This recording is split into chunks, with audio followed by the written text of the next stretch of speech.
I'd like to thank the organizer for inviting me to join this wonderful meeting. So let's shift to the far advanced stage of the arthritic hip. I'm going to share with you the recent advance in hip arthroplasty. Total hip arthroplasty is a routine procedure now since in 1950, Sir Chaney in UK starts the total hip arthroplasty. Nowadays, it becomes the most popular procedures in orthopedic field, and it carries excellent outcome and high satisfaction. And the 5-year survival rate always reach over 95% in 5 years, and over 90% after 10 years. So it's become a very popular procedure. It consists of 4 structural parts: acetabulum cut, inserts, stem, and femoral head. But total hip arthroplasty basically is a surgery. So it is an insult to the body. You need to use a knife to cut the body and to insert the total hip prosthesis. And because it's made by human, so there's a problem of wearing. And also because it's a surgery, it carries complications like infections, dislocation, and reduced range of motion. So because it's so popular and the successful rate is so high, so why bother anyone to do some improvement? Actually, in recent days, especially in these 10 years, there are 2 trends to improve the total hip arthroplasty.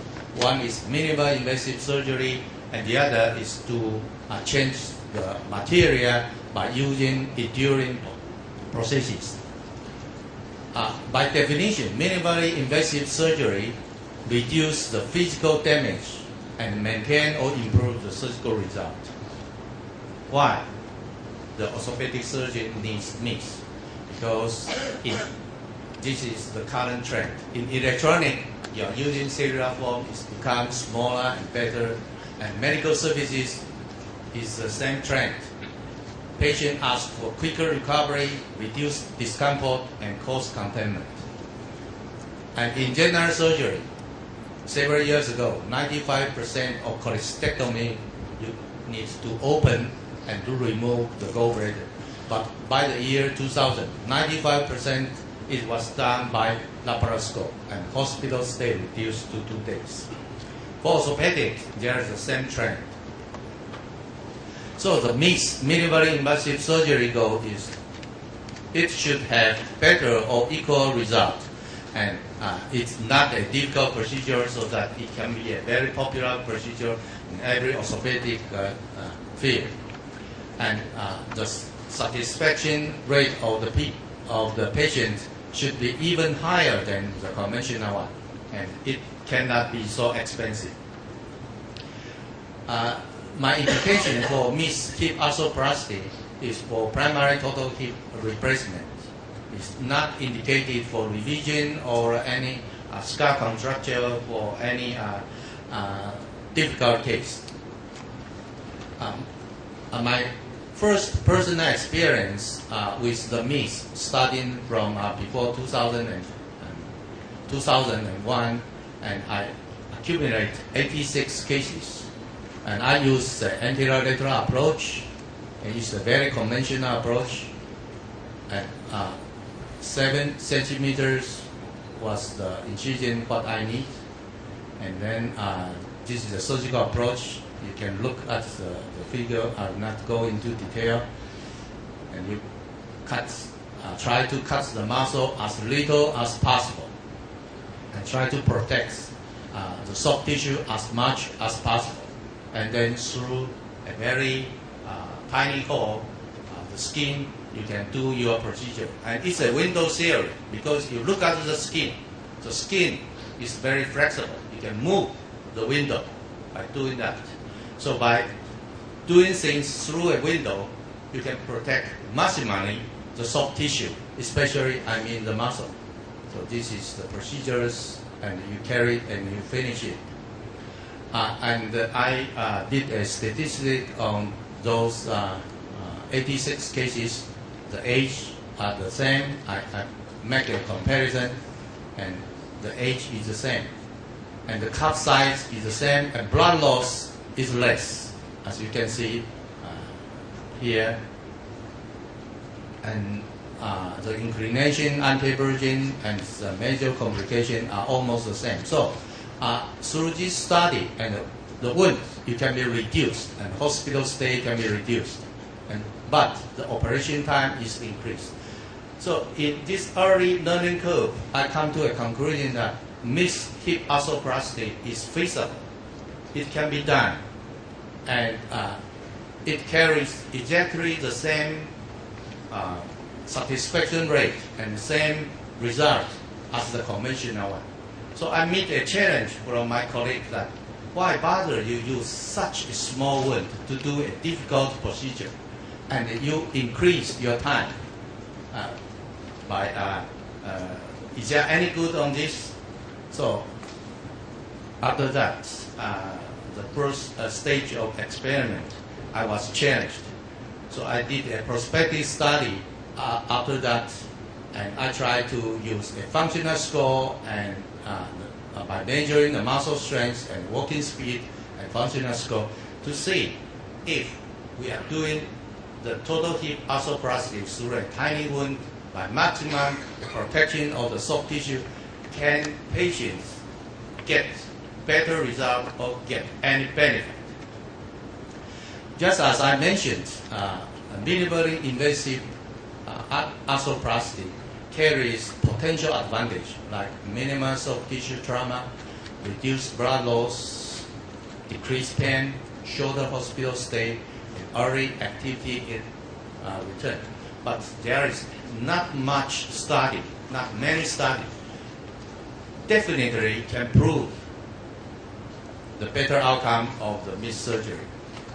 So I select in 4 years, I compare the recovery patterns in patients, and there are two groups of the patients that match for the sex, age, weight, and height, and done by two surgeons. One is my teacher and one is me.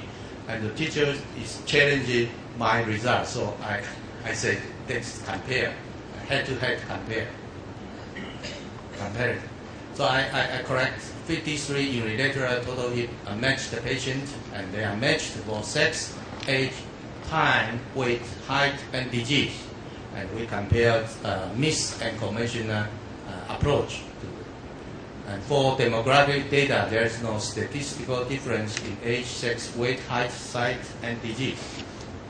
And we use side-based 6,000 isokinetic dynamometers to measure 4 groups of muscles: hip abductor, flexor, and extension. And we measure the walking speed and Harris functional score.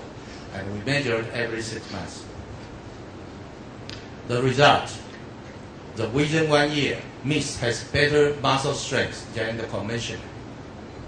And the better muscle recovery, you can find it in mixed type within 1 year, especially in abductor, there is a significant difference.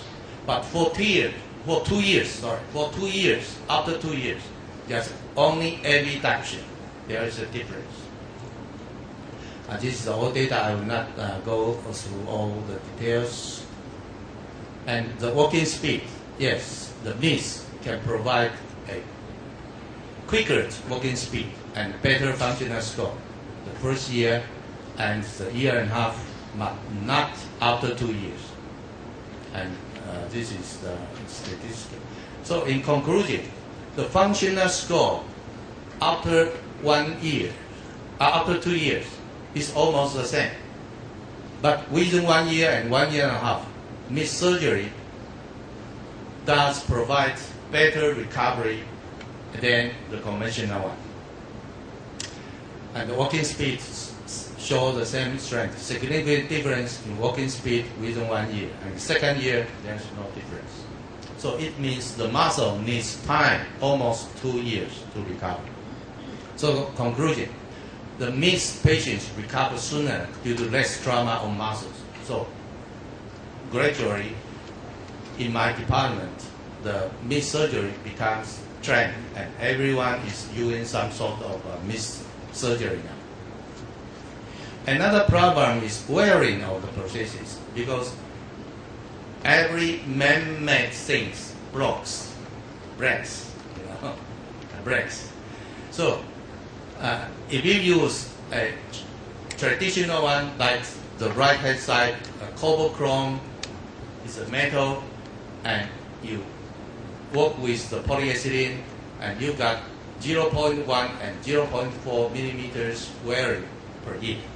And if you time 30 years, it definitely will go out, it will break. So, but if you use the ceramic, it can reduce only 1 in 100. So by providing a better prosthesis, you can make the total hip replacement last longer. So how can we make the total hip replacement last longer? The first thing is cross-link polyethylene. But there is no definite proof, because it comes to the market just only maybe 10 years. We're still watching. For ceramic and metal, they can last longer than the plastic polyethylene. Ceramic to ceramic is a very good thing. It lasts. It's very hard, and it can resist friction, and it's very enduring, but it carries a very not good program, because it's very brittle. So if you use force on that, it will become break and into pieces. And another problem is squeaking. About 2% of my patients squeak when they rise from when they are doing some special things. They squeak. So it's a problem. We do not know why it makes sounds. It's squeaking. So another now is large head metal to metal. Metal to metal is very enduring. In my last 200 cases, there is no dislocation and extremely good range of motion. As you can see from the patient can squat, patient can run marathon. And the problem with the metal to metal is the release of the iron. But from the study from the Europe, they have more than 20 to 30 years experience. It seems that metal iron does not cause much problems to the human body.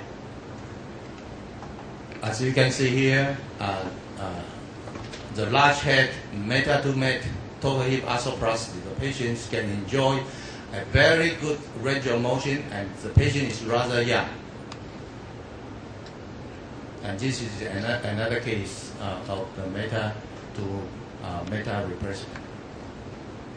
So through recent advance in THR, we can make the total hip replacement has less surgical insult.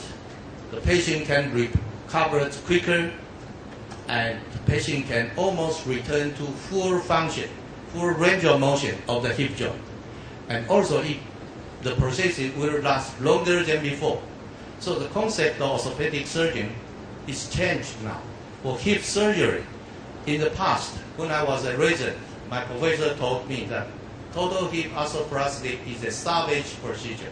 You have to wait until patient is getting old, or in his life you will never to change it again. But nowadays, the concept is changed. It will not be a salvage procedure, and the indication is extended to a much younger people, because the younger people, if they have arthritic hip, they want to enjoy the life, they want to enjoy wide range of motion, and it can be a lifelong solution, because the prosthesis can last longer than before. This is the message what an orthopedic surgeon like to share with you. Thank you very much. Thank you.